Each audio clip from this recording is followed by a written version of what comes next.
Thank you for tuning in to Why They Do That. My name is Dr. Zach Robbins, broadcasting from Las Vegas, Nevada. And on this show, we ask why they do that, because sometimes people do things and the reason why makes no sense whatsoever. And I'm Dr. Jeremy Pearson. I'm broadcasting from Montgomery County, Maryland. Sometimes we ask why they do that because we need to dig a little bit deeper and or think more broadly in order to discover the reason. This is especially true when someone does something that at first glance seems to make no sense and is different from what you or I would do. And that's going to take a little bit more digging to try to figure out why they do that. Absolutely. Every episode, we take a look at what's going on in the world and we try to make sense of it, even when in our opinion, it may not make any sense at all. So the opinions expressed here are ours and ours alone.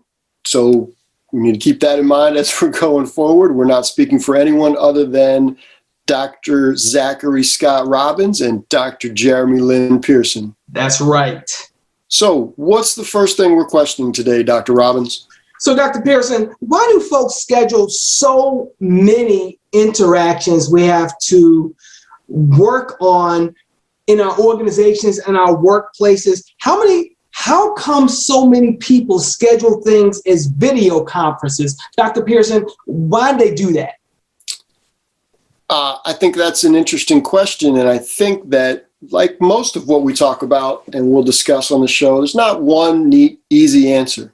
Everybody wants a neat, easy answer and put a finger on it or a thumb on it, and we got it figured out. It's not really the way things work. But I think what we need to start with is starting pre-pandemic. Some, myself included, would argue that there were too many meetings to begin with. We got meetings after meetings after meetings after meetings, and sometimes organizations are just meeting for the sake of meeting. And that's problematic, but that's how they operate sometimes. So I think if we start with that place and then we roll into pandemic mode, organizations feel compelled to replace one for one every last one of those meetings. And in order to do that, we do this video screen thing where the technology is amazing. It's really cool that we can do this. You know, those of us who are old enough, remember when we were little, video, telephone with video things on the Jetsons, like that was awesome. Mm-hmm. And now we can do it, which is great, but it doesn't mean that we have to. But one of the reasons why they do that is because they're replacing all the meetings that existed pre-pandemic. And it is, the tech exists. It's really cool. So, okay, let's use it. Meeting organizers often only look at the positives of things. Yay, we can see faces, or hey, I can share my screen. This is pretty cool. And they don't really think about the negatives that are possibly there when it's exhausting staring at my own face. No one can read this itty bitty print when we're trying to share screens.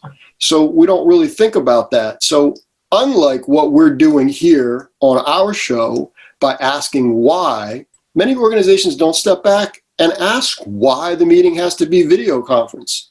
I've personally been in many, many meetings that could have very easily been covered by a nice, succinct memo, done and over with. So I think that has kind of gone off the table sometimes.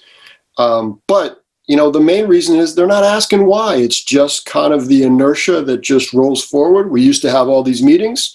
So now we're going to keep having those meetings, and only now they're going to be video conference. And they're not looking at the downside. They're not looking at the intrusions into our lives. Even when organizations were having meeting after meeting after meeting, they were typically 9 to 5 or 10 to 7. Some late night places skew a little later, obviously. But now with video conference, it's like, oh, people are at home. They can do it whatever they want. So now let's just go ahead and invade their privacy even more. And that contributes to this fatigue, unlike anything else, because you don't ever have the opportunity to put it down. And even when you talk about the Jetsons, even George didn't get on the video conference too much. I mean, they were mindful. You know what I mean? Because when you had George and then you had Rosie and you had all the rest of the Jetsons, they didn't stay on Zoom as much as they didn't stay in their video conference as much as we seen the video conference now. And That's right. Paulina, for Rosie, he took his little car and folded it up into his briefcase and put it away, So we need to be able to put things away. Exactly. Exactly. And that's what Paulina Ferozi and Allison Chu wrote about in a story that ran on March 3rd in the Washington Post titled, 4 Reasons You're Tired of Zoom Calls and What to Do About It. Now, understand, you can substitute Zoom with any other video conferencing platform. The platform isn't what we're questioning here. We're questioning why so many communications have to be on the screen. Now, here's the lead for that story. Quote, Jeremy Bailenson was exhausted. It was a Friday in late March, and he had just finished his first full week working from home during the coronavirus pandemic. 9-hour days spent glued to a laptop in the spare bedroom of his house. Then a reporter asked him to jump on another video call for an interview. He thought to himself, why does this need to happen on video? End quote. Dr. Pearson, why did that interview have to happen on video? Why did they do that? The short answer is it didn't. It didn't have to be on video. I would imagine that Jeremy, nice name by the way, felt a lot of pressure to comply with this interview request and just kind of went along with it. So, I think part of it is completely separate of the tech and the teleconference and all of those sorts of things. It's just kind of what we do in day-to-day life. Sometimes we feel compelled to say yes to things. So that's the start of it. The second part is, why does it have to be on video? I don't know what the requests look like, but from a documentation standpoint, maybe the interviewer wanted it that way. There's a lot of different reasons why the interviewer would have wanted it to be on video. Mm-hmm. There's also a lot of reasons why Jeremy probably didn't want it to be on video and then just acquiesced to the wishes there. So short answer, it doesn't really need to be that way, but that's kind of the way that things are rolling these days. So he felt compelled to comply. Got it. And then further in the article, the writers continue, quote, participating in video calls may increase cognitive load, meaning more mental effort is needed. In real conversation, you're just talking, you're gesturing. It's the most natural thing in the world, he said. Now things like turn taking have to become deliberate. You have to think about, when am I going to unmute myself and click that button? And you have to think about, well, I want to make sure they see that I like the idea. I've got to pretend slow clap in front of the camera. All of those nonverbal gestures of communication, which are automatic during person interactions, now take extra mental effort for some people. Dr. Pearson, may I have your thoughts on this, please, sir?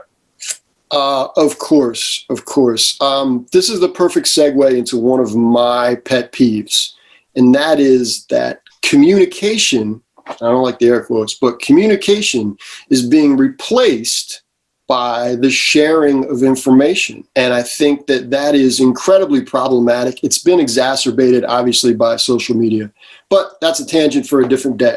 So the solution, so what we're talking about here is why they're doing these things. It does make it harder to have communication. It's about sharing information where you have something to say and you don't want to interrupt someone. If you're sitting across from them, you can tell they're moving in their seat a little bit. Some of the nonverbals that you're talking about, oh, it looks like Dr. Robbins has something to say.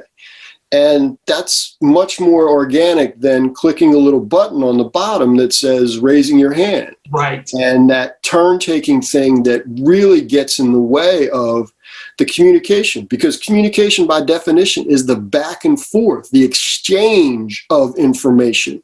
Right. It's not me telling you something and you sitting with it and you telling me something and sitting with it. It's a back and forth process that is incredibly difficult to do with this media. It's great. Sometimes it's better than, the phone conversation where you can't see anyone at all. But sometimes it's actually worse because people are conscious of what they look like and what their facial expressions are being made, those types of things. So it's really, it makes sense that it does take extra mental effort, and that extra mental effort does take away from the actual communication, the back and forth between two people. You and I are friends for very, very long. We've known each other for What are we? Long time.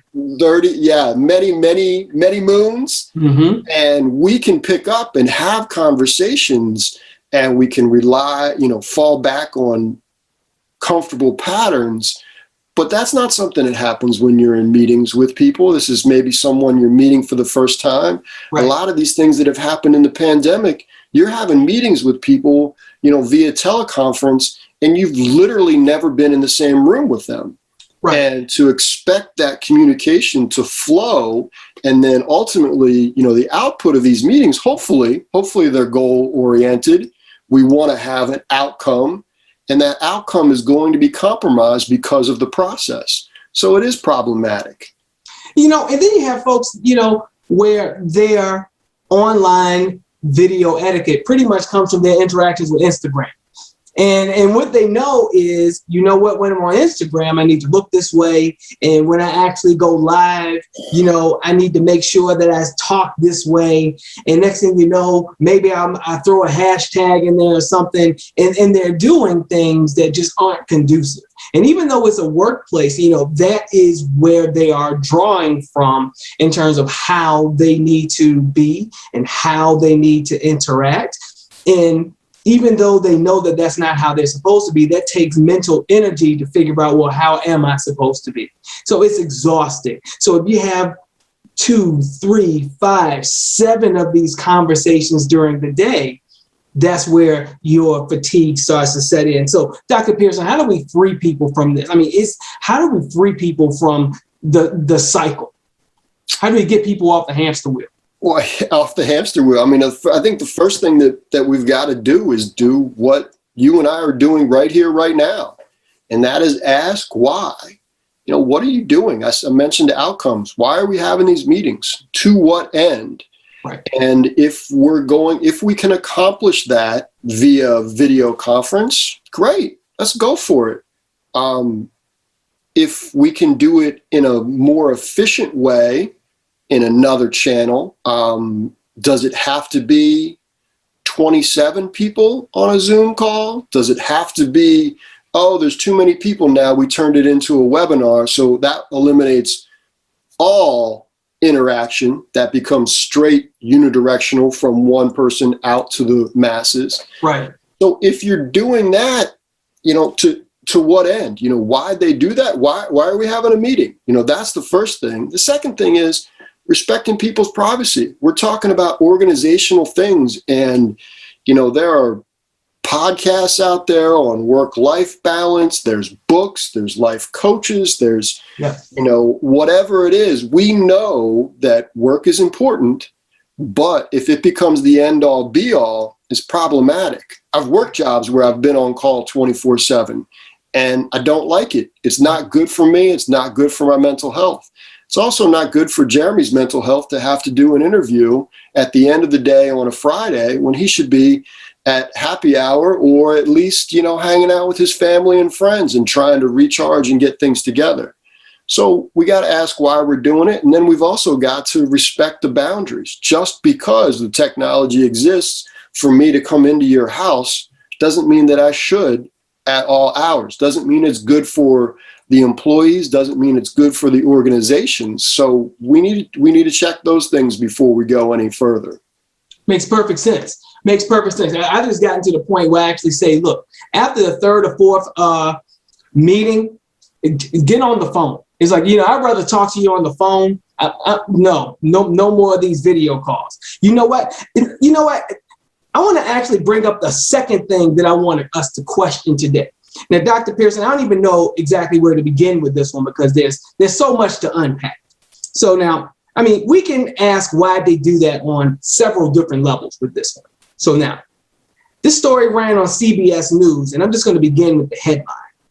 Quote, Texas woman faced felony charge for not returning VHS tape over 2 decades ago.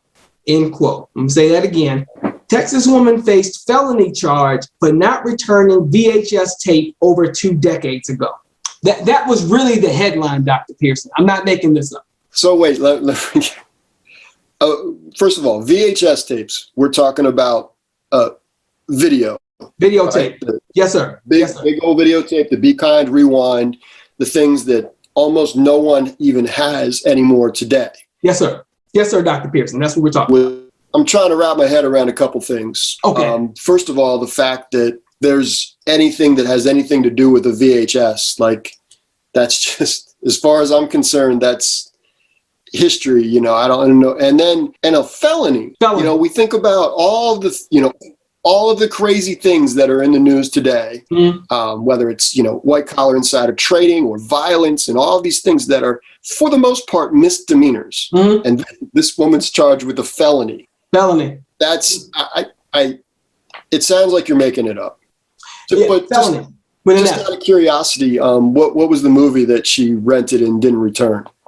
She was charged with a felony for not returning after over a generation. She rented Sabrina the Teenage Witch. That was the tape. That was the movie that she rented.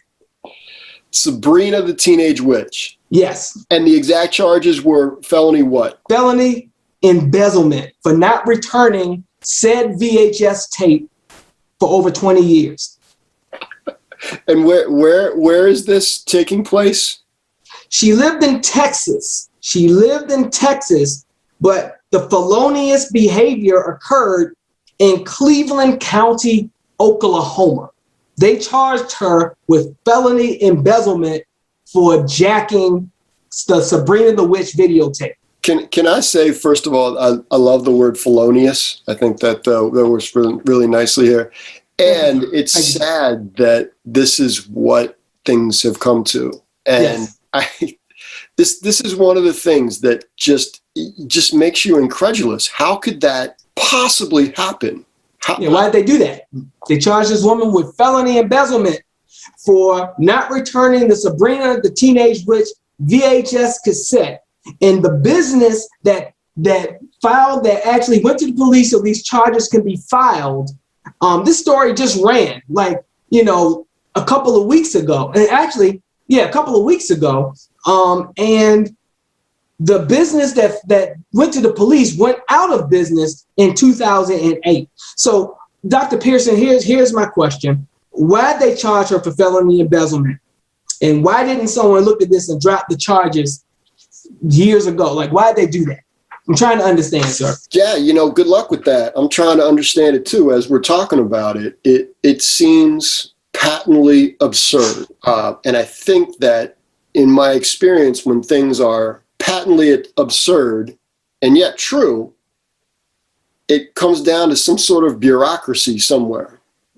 Ultimately, I would like to think, well, let me ask you, how would you like to be the bureaucrat or paralegal or whoever, call this woman up and tell her that she's being charged with a felony or typing out a letter or whatever it is, and then, or answering her call when she's responding to this and convince her that she's not being punked, that it's not some sort of joke. This is a real thing. Dr. Pearson, I was a paralegal at one point in my life. I used to work for the United States Department of Justice, actually, an environmental torts division. And, so I know what it is to, I didn't make calls, I was just a peon, I didn't make any calls or anything like that. But I don't know that I would want to be the person to call this poor lady or talk to this lady and say, you know what, yes, you're being charged with a felony, ma'am. Run the tape, bring the tape back. You know what I mean? I don't even know that you can resolve the case anymore. At some point, someone in Oklahoma, in Cleveland County, Oklahoma, has to say, you know what, Sabrina the Teenage Witch is on Netflix at this point. You know what I mean? So let's drop these charges. I don't understand why they do it. Right. And I think that's the thing. I mentioned that when it gets to this point, it's systemic. I imagine there were dozens of people along the line who saw this come across their desk and thought, this is patently absurd. However, it's not within my power to do anything. I'm going to take my papers from my inbox and put them into the outbox, and I'm just going to keep on shuffling down the line. And it never came to the attention of anyone who either had the power or felt that they had the power to stop it, which is of course, incredibly problematic. You mentioned Netflix. Forget about Netflix. Just think about in the day, in 2008 was when they went out of business. But how much does a VHS tape cost? So the fact that something could, there should be, we talk about more laws for all sorts of things, but when I did my dissertation, I looked at a regression analysis. At what point does adding one additional variable help to predict things? There should be something similar for these things. First of all, there should never, call it theft. That's fine. You can call it theft. There should never at any point be any reason for something that costs, I don't know, $20 in its heyday, maybe, to rise to the level of a felony. Sabrina the Teenage Witch. I mean, I don't know how many awards this show won. I mean, my thought is like, maybe if you change the show. I mean, so what if it wasn't Sabrina the Teenage Witch and it was Shaft, or maybe it was Knight Rider? Like episodes of Knight Rider. Are we talking about 2008? Maybe it was like, I don't know. Maybe it was Clear and Present Danger. You know what I mean? You kept a movie that people were trying to get, and that's the reason that they charge you with the felony. I don't understand. I think, but to that point, if we're going to carry this analogy out to the absurd ending, if you want to make this felonious behavior, it's got to be worth something that's worth a felony. So now if you're talking about, a VHS tape that was made and signed, say Clear and Present Danger, signed by Harrison Ford with his Amex card number on it that's worth however many millions of dollars, and they still have it, okay, then I'll listen to you about that. But until it becomes, the value of the object, until the value of the object starts approaching something that is felonious, right? Then somebody's got to step in and just say, I'm just thinking about all of the hours, all of the time, all of the money that was spent to this end. And I'd love to, I'm sure that there are people out there who feel like, this woman who stole Sabrina deserves to be prosecuted to the full extent of the law. Could have been their only copy in the store. It could have been their only copy of Sabrina the Teenage Witch. There's all sorts of reasons for it, for sure. And look, I don't have a problem. You lose a library book, you borrow something from somebody, you lose it, it gets caught up in a fire, who knows what happens. Yeah, technically you took it without paying. Technically that's theft. Right. Okay, the fine should never exceed the value of the product. If it does, and let alone the time and energy and money that's spent by people following up on this, I can't imagine how quickly my head would explode if I got a letter in the mail that said the Blockbuster from Hagerstown, Maryland was trying to come after me for something. Late fees. I can't imagine. So late fees. A lot of times when we think about the, why they do that, the they that automatically comes to mind is a person. But I think in this case, it's why they do that. And it's the system that was set up by other bureaucrats and politicians who decided that they didn't want any loopholes. They closed all the loopholes on that specific thing. And then the system just runs on its own. And, then it's Snowpiercer. It just keeps running and running and running, and there's no stopping it, even when it's coming across the desk of reasonable individuals who say, this is ridiculous. However, this is what the system says, and I don't have the power to stop the system. And, then the they is the system. And that's problematic because, as we know from a lot of things that are going on today, changing the system is a whole lot more difficult than changing individuals. And there it is. And Dr. Pearson, it is about that time for us to wrap up. Thank you, everyone, for tuning in to Why They Do That. Dr. Pearson, thank you for your amazing insights, as always. Thank you very much, Dr. Robbins. I've enjoyed this. This is we're talking about Zoom. We're talking about Sabrina. We're talking about all sorts of things. We're talking about felonious fines for not returning videotapes. That's right. Improving our vocabulary to see how often we can work felonious into the conversation. All of these things that we're talking about. As a psychologist, I'm fascinated by why people do what they do. And so I think it's fun to explore. It's fun to have these discussions, even if it's in patently absurd contexts at times.